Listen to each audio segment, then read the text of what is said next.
स्वागत आप सभी का आपके अपने YouTube चैनल पोस्ट लेविसी पर। आज की वीडियो में हम बात करने वाले हैं एक ऐसे विषय पर जो विषय बहुत ही चर्चा में चल रहा है। और वो विषय क्या है? क्या पोस्ट ऑफिस का निजीकरण होने वाला है? क्या पोस्ट ऑफिस की प्राइवेटाइजेशन होने वाली है? और आने वाले समय में पोस्ट ऑफिस का भविष्य क्या होगा? और पोस्ट ऑफिस में या डाक विभाग में काम करने वाले कर्मचारियों का भविष्य क्या होगा? जो परमानेंट है वो ज़्यादा चिंता नहीं कर रहे हैं, लेकिन जो जीडीएस कर्मचारी हैं वो बहुत ही ज़्यादा चिंतित है इस बात को लेकर कि आगे पोस्ट ऑफिस का भविष्य क्या होगा। क्योंकि पोस्ट ऑफिस का भविष्य अच्छा होगा तो उनका भी भविष्य अच्छा रहेगा, अगर पोस्ट ऑफिस प्राइवेट होगा तो उन्हें भी दिक्कतों का सामना करना पड़ेगा। तो इस विषय पर आज हम बात करने वाले हैं कि क्या सही में पोस्ट ऑफिस की प्राइवेटाइजेशन होगी, क्या होगा पोस्ट ऑफिस का आगे भविष्य। तो एक ये ई टेंडर आया था जिसकी वजह से बहुत सारे लोग परेशान हैं, और ये टेंडर कहाँ का है? लखनऊ डिवीज़न का है, जिसमें ये बताया गया कि आप आउटसोर्स से लोगों को लेकर आइए, चाहे वो स्किल्ड हैं चाहे वो अनस्किल्ड हैं, और उन्हें काम पर लगाइए। काम क्या रहेगा? वो स्पीड पोस्ट, रजिस्टर्ड या पार्सल आर्टिकल्स का वितरण करेंगे, उनकी फेसिंग करेंगे, या फिर बैग वगैरह क्लोज करेंगे। अदर मिसलिनियस जो भी वर्क होता है पोस्ट ऑफिस में, डाक की प्रोसेसिंग करना या ब्रांच पोस्ट ऑफिस का काम करना या डाटा फीडिंग का काम है पोस्ट ऑफिस में, या नोडल डिलीवरी सेंटर्स में जो भी काम है उसके लिए आउटसोर्स लाए जाएं। यानी कि जो विभाग के जीडीएस हैं या विभाग के अन्य कर्मचारी हैं उनको इस काम से हटाकर आउटसोर्स को लगाया जाए और मैन पावर को लगाया जाए। हालांकि वहाँ से जो भी हमारे साथ जुड़े हुए हैं जीडीएस हैं चाहे पीए हैं, उन्होंने बताया अभी तक ऐसा यहाँ पे कुछ भी नहीं हुआ है, क्योंकि अभी ये जो काम शुरू होगा 7/2/2025 से शुरू होगा। उस समय यहाँ पे ये ई टेंडर के लिए जो भी कंपनी वगैरह इंटरेस्टेड रहेगी वो एप्लीकेशन या आवेदन देना शुरू करेगी और अपना जो भी प्रस्ताव है वो आगे रखेगी। तो हम यहाँ पे बात करेंगे कि क्या क्या होने वाला है और किस तरह से होने वाला है। तो सबसे पहले मैं जितना भी क्योंकि आपके भविष्य का ये सवाल है, ठीक है, बहुत सारे लोगों के भविष्य से ये चीज़ जुड़ी हुई है, तो मैं हमें पूरी कोशिश करूँगा कि जो भी आपको जानकारी दी जाए वो बिल्कुल सही और सटीक जानकारी हो। ठीक है, और क्या आपको चिंता करने की ज़रूरत है या नहीं है, इस बात का निर्णय आप इस वीडियो के एंड में कर पाएंगे। वर्ष 2018 में मैं विभाग से जुड़ा था एज ए जीडीएस एमडी के रूप में, और उसके बाद लगभग 6 साल अब हो चुके हैं मैं इस विभाग में हूँ, और बहुत सारी चीज़ों को मैंने बदलते हुए देखा है। जब मैं नया नया आया था उस समय हमें यहाँ पे दर्पण डिवाइसेस मिली थी। हालांकि ये पहले काम शुरू हो जाता है, फिर धीरे धीरे हर जगह पे इम्प्लीमेंट होता है, एकदम से हर जगह पे इम्प्लीमेंट नहीं होता। तो दर्पण डिवाइसेस मिली, क्या कब शुरू हुई कब नहीं हुई ये मुझे भी नहीं पता, लेकिन बाद में जैसे लगभग 2019 के करीब हमें यहाँ पे दर्पण डिवाइसेस मिली। फिर 2-3 सालों में उनमें काम किया गया, फिर उनको डिसकंटिन्यू किया गया, और उसके बाद हमें आईपीपीवी के मोबाइल फ़ोन मिले। वर्ष 2018 में आईपीपीवी की शुरुआत हुई थी, लेकिन उस समय 2-3 साल तक इसमें कोई भी ज़्यादा काम पे फोकस नहीं रहता था आईपीपीवी का। लेकिन अब आप देख सकते हैं आईपीपीवी के काम के ऊपर कितना फोकस रहता है, कितना सारे टारगेट इस बात के आते रहते हैं। और जब से मैं विभाग से जुड़ा हूँ एक ही बात सुनने को आई है कि विभाग लॉस में जा रहा है। ठीक है, मैं जब से जुड़ा हूँ मैं सुन रहा हूँ, लेकिन ये बातें पहले से ही होती आई हैं कि विभाग लॉस में है या घाटे में है। क्योंकि भाई ये डाक विभाग है, और इस विभाग के सबसे ज़्यादा लोग किस काम से जुड़े रहते हैं? डाक के काम से जुड़े रहते हैं। ठीक है, अब मान लीजिए आप एक जीडीएस हैं और आप एक बीओ में काम करते हैं, और बीओ में अगर आप काम करते हैं तो आपको एसओ से जाना पड़ेगा, आपने डाक लेकर आनी है, वापस आपने उस डाक को बांटना है। अब मान लीजिए आप अपने बीओ से एसओ में जाते हैं 20 किलोमीटर या 10 किलोमीटर या 5 किलोमीटर का सफ़र तय करके, और वहाँ पे आपके बीओ के लिए सिर्फ एक आर्टिकल आता है। अब आप यहाँ पे देखो कि अगर आपके बीओ के लिए 5 या 10 आर्टिकल भी आएंगे, आप इतना लंबा सफ़र तय करके वहाँ पर जा रहे हो, फिर वापस आ रहे हो, फिर उस काम में उस आर्टिकल को बांट रहे हो, तो कितना ज़्यादा टाइम आप लगा रहे हो उस चीज़ में। तो विभाग है, डाक विभाग है, तो सबसे ज़्यादा लोग डाक के काम में व्यस्त रहते हैं। तो इस तरह से कोई एसओ को डाक लेकर जा रहा है, कोई डाक लेकर आ रहा है, कोई सॉर्टिंग का काम कर रहा है, कोई डिलीवरी का काम कर रहा है। अब यहाँ पे एग्जाम्पल लेके समझते हैं कि मान लीजिए आपके बीओ में डेली 15 या 20 लेटर आते हैं। मान लो 15 लेटर आपके बीओ में डेली आते हैं, अब इन लेटर्स को एक व्यक्ति क्या करेगा, लाने जाएगा, वापस लाएगा, क्या वो एमसी हो गया। हो सकता है एक एमडी हो वहाँ पर, वो एमडी क्या करेगा, उन आर्टिकल्स का वितरण करेगा। यानी कि 2 व्यक्ति इस काम में जुड़ गए और कितना काम है, 15 आर्टिकल काम का है। अब 15 आर्टिकल वैसे तो बहुत ज़्यादा होते हैं, लेकिन अगर हम यहाँ पे ध्यान से देखें तो डाक विभाग को इसकी कितनी इनकम है। अब मान लीजिए एक आर्टिकल 15 आर्टिकल आपके पास आए और एक आर्टिकल के ऊपर विभाग को 30 रुपये की इनकम हुई है, तो लगभग 450, आप मान लो कि 500 रुपये की इनकम इन 15 आर्टिकल्स के ऊपर हुई है। और 2 व्यक्ति यहाँ पे जुड़ गए, एक एमसी जुड़ गया, एक एमडी जुड़ गया, ठीक है। तो दोनों ने काम किया, दोनों की अगर हम सैलरी करें तो मिनिमम तो ये मान के चलो कि 500 रुपये एक की होगी, दोनों की कितनी हो गई, 1000 रुपये सैलरी हो गई। तो 1000 रुपये में काम कितना हो रहा है, 500 का। अब ये 15 आर्टिकल सिर्फ आपके पास ही नहीं आए हैं, ये बुकिंग से लेके इनके थैले बने, इनको सारा प्रोसेस करने में कितने सारे लोगों का कितना टाइम लगा है, कितने लोग इन 15 आर्टिकल्स के पीछे लगे हैं। तो आप ये समझो कि कितना सारा प्रोसेस हो के ये 15 आर्टिकल आपके पास पहुंचे हैं, और सिर्फ 15 आर्टिकल बांटने में आपके फिर से 2 व्यक्ति एक्स्ट्रा लग रहे हैं। तो इस तरह के काम में क्या हो रहा है, एक तो मैन पावर लग रही है, दूसरा विभाग का बहुत ज़्यादा खर्चा भी हो रहा है। अब हमारे पास देखो यही चीज़ हो रही है कि इस काम को विभाग से अलग किया जाए, डाक विभाग से डाक को अलग किया जाए, क्योंकि हमारे पास करने के लिए बैंकिंग का काम है, हमारे पास करने के लिए इंडिया पोस्ट पेमेंट बैंक का कितना काम है, एईपीएस का काम है, लोगों के न्यू अकाउंट है, लोगों के कोई किसी के कुछ पैसे आ रहे हैं, किसी की सब्सिडी है, बहुत सारे काम हैं। इसके अलावा हमारे पास कॉमन सर्विस सेंटर का काम है, उसके अलावा भी हमारे पास बहुत सारे काम हैं। अगर हम सिर्फ डाक को पकड़ के रखेंगे हम और पीछे चलते जाएंगे, और पीछे होते जाएंगे। तो डाक में अब क्या हो रहा है, डाक में प्रोसेसिंग का काम कम किया जा रहा है। ये प्रयास किया जा रहा है कि डाक में प्रोसेसिंग के काम को जितना कम हो सके उतना कम किया जाए। इसके लिए क्या हो रहा है, इंडिपेंडेंट डिलीवरी सेंटर खोले जा रहे हैं। अब ये जो लखनऊ डिवीजन के लिए नोटिफिकेशन आई है, इसका भी कुछ क्लियर नहीं है कि क्या ये सच है, क्या ये झूठ है। अभी तक इसके ऊपर कोई भरोसा नहीं कर सकते, और ना ही आपने करना है, क्योंकि मुझे नहीं लगता है कि ये भरोसे लायक है। इंडिपेंडेंट डिलीवरी सेंटर खोले जा रहे हैं।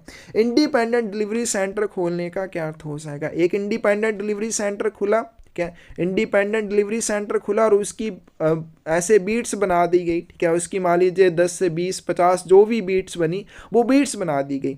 अब यहाँ से जो भी डाक आएगी इंडिपेंडेंट डिलीवरी सेंटर में आई, और वहीं से वो अलग अलग बीट्स में चली जाएगी और डायरेक्ट उसकी डिलीवरी होगी। नहीं तो पहले क्या होता है, एचओ से डाक आई, सब ऑफिस के लिए थैले बने, अब वही आर्टिकल एचओ में प्रोसेस हुए, वही फिर आगे एसओ वाले उसके ऊपर प्रोसेसिंग करेंगे, वही उनको रिसीव करेंगे, वही उनको आगे रिटर्न लेंगे पोस्टमैन से, पोस्टमैन को इशू करेंगे। यानी कि हेड ऑफिस में एक व्यक्ति ने टाइम वेस्ट किया, सब ऑफिस में एक व्यक्ति ने टाइम वेस्ट किया। अब वही सब ऑफिस से आगे ब्रांच ऑफिस को आर्टिकल जाने हैं, तो सब ऑफिस ने फिर से टाइम वेस्ट किया और ब्रांच ऑफिस को वो आर्टिकल भेज दिया। ब्रांच ऑफिस से एक व्यक्ति आया, उसने आर्टिकल उठाए, फिर ब्रांच ऑफिस में गया, अब बीपीएम ने फिर से वहां पर उसको प्रोसेस किया, वही आर्टिकल रिसीव किए। तो इससे बेहतर क्या है, एक इंडिपेंडेंट डिलीवरी सेंटर हो, ठीक है। एक इंडिपेंडेंट अगर डिलीवरी सेंटर होगा, उसकी बहुत सारी बीट्स हैं, यहाँ से आर्टिकल उठाए डायरेक्ट आपने अपनी बीट में जाकर बांट दिए। तो ये क्या है, एक बेहतर विकल्प है। बहुत सारे यहाँ पे बहुत सारा टाइम बचेगा, बहुत सारे लोगों का काम कम हो जाएगा। तो इस तरह से ये सारा प्रोसेस रहेगा। तो अगर हम बात करें यहाँ पे, अगर आपको विभाग ने चुना है तो आपके लिए और भी बहुत सारे काम हैं। पोस्ट ऑफिस को सिर्फ डाक से हमें अब जोड़ना नहीं है, क्योंकि डाक विभाग सिर्फ डाक से जुड़ा हुआ नहीं है, पहले समय में सिर्फ डाक से जुड़ा हुआ था। अब हमारे पास देखो पीएलआई आरपीएलआई है करने के लिए। अब आप सोचो कि एक जगह पे आप किसी की आरपीएलआई पीएलआई करते हैं, ठीक है। आपने किसी की आरपीएलआई पीएलआई करी, कितने सारे लोगों के लिए आपने 10-10 20-20 साल के प्लान बनाए हैं, ठीक है, खुद बनाए हैं। और लोगों के 15-15 साल के कितने सारे पीपीएफ के खाते हम खोलते हैं। तो क्या पोस्ट ऑफिस प्राइवेट होगा तो लोग अपने पैसे पोस्ट ऑफिस में जमा करवाने आएंगे। मान लीजिए आपकी जगह पे आप एक बीपीएम है, आप एक भरोसे वाले आदमी है गांव में, मान लीजिए आपकी जगह पे आके कोई प्राइवेट पर्सन बैठेगा, तो क्या लोग उसके पास अपने पैसे जमा करवाने आएंगे। एक तरफ तो हम आरडी के खाते खोलते हैं कि ये 5 साल चलेगा, 10 साल चलेगा, दूसरी तरफ हमें लगता है कि ये पोस्ट ऑफिस या सरकार सरकार डाक विभाग को प्राइवेट करने वाली है। तो क्या लोग किसी प्राइवेट पर्सन के ऊपर भरोसा करेंगे, और क्या प्राइवेट पर्सन के ऊपर भरोसा करके कोई अपनी एफडी करवाने आएगा? कभी भी करवाने नहीं आएगा। तो हम ये कैसे सोच रहे हैं कि पोस्ट ऑफिस को प्राइवेट किया जाएगा? जो काम हमसे जुड़ा रहेगा और उसकी वजह से हम पीछे होंगे, अगर उसको अलग किया जा रहा है तो इसमें गलत क्या है? ये सही है। और डाक विभाग का जो काम है डाक का, उसको अलग किया जा रहा है। बाकी सेविंग का काम आईपीपी में जोड़ा जा रहा है ताकि सारी चीज़ों को डिजिटल किया जा सके। उसमें ग्राहकों को भी परेशानी नहीं होगी, हमें भी परेशानी नहीं होगी। तो इस तरह से पोस्ट ऑफिस के प्राइवेट होने की कोई भी आपने अपने दिमाग में इस बात को नहीं रखना है। हम लोग खासकर जो जीडीएस लोग हैं वो लोग उनके ऊपर भरोसा करते हैं। आप गांव में जाते हैं तो गांव में देखना है लोग आप 100 200 रुपए कमाते हैं डेली के, वो भी पोस्ट ऑफिस में अपने कुछ पैसे जमा करवाने आते हैं। आपकी जगह पे कोई प्राइवेट पर्सन वहाँ पे आएगा तो क्या कोई अपने पैसे जमा करवाएगा? कभी भी वहाँ जाके वो पैसे जमा नहीं करवाएगा। तो जिस चीज़ की ज़रूरत नहीं है वो हमें पीछे छोड़ती रहेगी, और वो क्या है? वो डाक है। तो डाक हमारे सभी के साथ कहीं ना कहीं जुड़ी है और भविष्य में भी जुड़ी रहेगी, बस उसकी प्रोसेसिंग जो है वो कम हो जाएगी। बहुत सारी लॉजिस्टिक कंपनीज के साथ टाई अप हुए हैं, अमेजोन है, फ्लिपकार्ट, इस तरह की और भी बहुत सारी कंपनीज के साथ टाई अप हुए हैं। जैसा संचार मंत्री ने भी 2024 में बताया था, 2025 से लॉजिस्टिक कंपनी के रूप में डाक विभाग काम करेगा, यानी कि जो डाक का काम है वो अलग हो जाएगा। प्रोसेसिंग का काम जो है वो कम से कम कर दिया जाएगा ताकि जो भी काम है बाकी सारे उनके ऊपर ज़्यादा ध्यान दिया जा सके। तो इसलिए जीडीएस या बाकी विभाग के जितने भी कर्मचारी हैं उन्हें इस बात से परेशान बिल्कुल नहीं होना है कि विभाग प्राइवेट हो जाएगा। आपको अपना निश्चिंत होकर अपना काम करना है। और अगर आप जीडीएस हैं और आपको ज़्यादा चिंता है तो आपको ये ध्यान देना चाहिए कि आप अपनी प्रमोशन की तैयारी करें, आप अपने एग्ज़ाम की तैयारी करें। आप एक बार परमानेंट हो जाएंगे तो ये सारी चिंताएँ आपकी वैसे भी ख़त्म हो जाएंगी। तो हमेशा से हमें डराया जाता है कि पोस्ट ऑफिस प्राइवेट हो जाएगा तो हमसे आरडी के अकाउंट क्यों खुलवाए जाते हैं, हमसे पीपीएफ के अकाउंट क्यों खुलवाए जाते हैं। वर्तमान में अगर हमने किसी का पीपीएफ का अकाउंट खोल दिया किसी विलेज में या गांव में तो वो 15 साल तक चलेगा। तो एटलीस्ट 15 साल की तो श्योरिटी है ना कि वो पोस्ट ऑफिस का अकाउंट उसका चलेगा। तो अगर अकाउंट चलेगा तो पोस्ट ऑफिस भी तो चलेगा। अगर पोस्ट ऑफिस नहीं चलेगा तो जो पीपीएफ का अकाउंट हमने खोला है वो कैसे चलेगा। अगर हमने किसी का पीएलआई आरपीएलआई का 15 या 20 साल का केस चला दिया है, उसने 5 साल प्रीमियम जमा कर दिया है, तो आगे अगर पोस्ट ऑफिस प्राइवेट हो जाएगा तो उसका प्रीमियम का क्या होगा, क्या उसके पीएलआई आरपीएलआई प्लान का क्या होगा। तो अपने इस बात की चिंता नहीं करनी है। टारगेट हमें आते रहेंगे, काम हमारा इसी तरह से चलता रहेगा। आपने अपनी प्रमोशन की तैयारी करनी है। अगर आपने इन चीज़ों से बचना है, ठीक है, अगर आपको इन चीज़ों से डर लगता है, टारगेट से डर लगता है, तो आप प्रमोशन की तैयारी करो।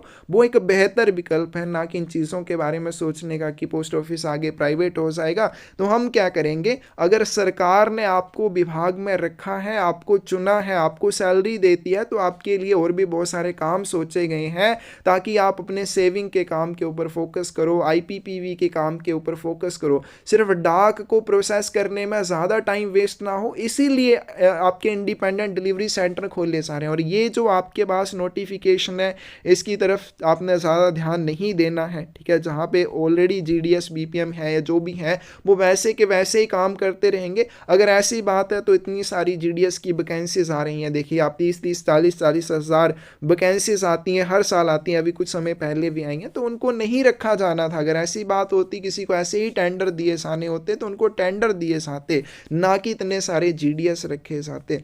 तो आपके भविष्य के साथ ये खिलवाड़ नहीं कोई करेगा, क्योंकि आपने अपनी किसी ने पढ़ाई छोड़ी है, किसी ने कुछ छोड़ के इस नौकरी को ज्वाइन किया है, तो आपके भविष्य के साथ अभी कोई यहाँ पे खिलवाड़ नहीं होगा। आपका काम बढ़ेगा। हो सकता है आपके काम करने का तरीका थोड़ा चेंज हो जाए, उन चीज़ों के ऊपर हो सकता है कुछ ना कुछ परिवर्तन हो, लेकिन ऐसा नहीं होगा कि विभाग को प्राइवेट कर दिया जाए। नहीं तो आप ये सोचिए कि कितने सारे अकाउंट आपने खोले हैं, उनका क्या होगा। कितने सारे केसेस आपने करे हैं, आप एसओ में चले जाओ, कितने सारे अकाउंट खुलते हैं, हेड ऑफिस में चले जाओ, कितने सारे अकाउंट खुलते हैं, तो वो क्या होगा उन सब का, ठीक है। तो इस तरह से ये प्राइवेट नहीं होगा। आपने इस बात की चिंता बिल्कुल भी नहीं करनी है।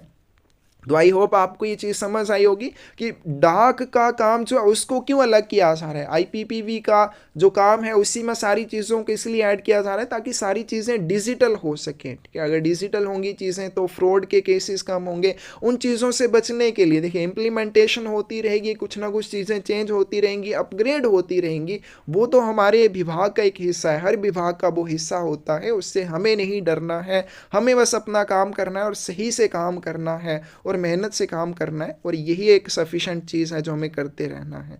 तो आप आई होप आपको इस चीज़ के बारे में समझ ज़रूर आ गया होगा कि आपको क्या चिंता करनी चाहिए या नहीं करनी चाहिए। मुझे जहाँ तक लगता है आपको चिंता नहीं करनी चाहिए। अगर आप टारगेट्स के प्रेशर को हैंडल नहीं कर पाते हैं तो उसके लिए आप प्रमोशन की तैयारी कर लो, ठीक है, और साथ में कोई काम कर लो, तो वो एक बेहतर विकल्प है। इस चीज़ के बारे में आपको नहीं सोचना है प्राइवेटाइजेशन के बारे में, क्योंकि ये जो हमारे साथ जीडीएस लगे हुए हैं जिनको विभाग में 20-20 30-30 साल हो गए हैं, हमने उन्होंने भी हमें यही चीज़ बोली कि जब से हम लगे हैं हमें भी ऐसे ही बोला जाता है कि पोस्ट ऑफिस आज गया कल गया, ये ऐसे ही चलता आ रहा है, ऐसे ही बोला जाता है। ऊपर से हमें ऐसे ही धमकियाँ दी जाती हैं कि अगर हम काम नहीं करेंगे, ये नहीं करेंगे, वो नहीं करेंगे तो ऐसा होगा वैसा होगा। ऐसा कुछ नहीं होगा, आपने उस बात की चिंता नहीं करनी है। ठीक है, तो आप ये सोचिए हम तो नए नए जीडीएस लगे हैं, जो पुराने जीडीएस हैं जिन्होंने अपने विभाग में 20-20 साल लगा दिए हैं, हम तो चलिए फिर से कुछ ना कुछ कर लेंगे, तो वो क्या करेंगे जिन्होंने 20-20 साल लगा दिया, उनको तो कुछ और आता भी नहीं है। तो सबके बारे में सरकार सोचती है, आपने ऐसी चिंता को छोड़ देना है।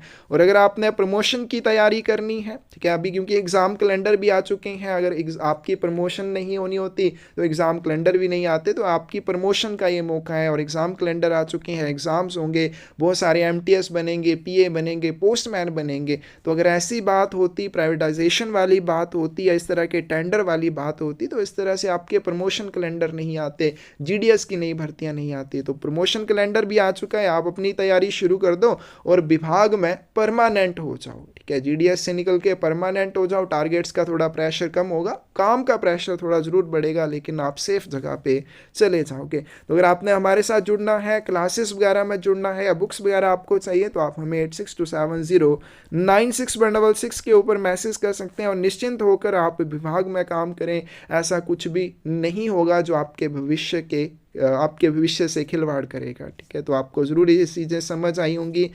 और भी बाकी आपके कोई ओपिनियन हो या आपके कोई विचार हो तो कमेंट सेक्शन में ज़रूर हमें बताना। धन्यवाद।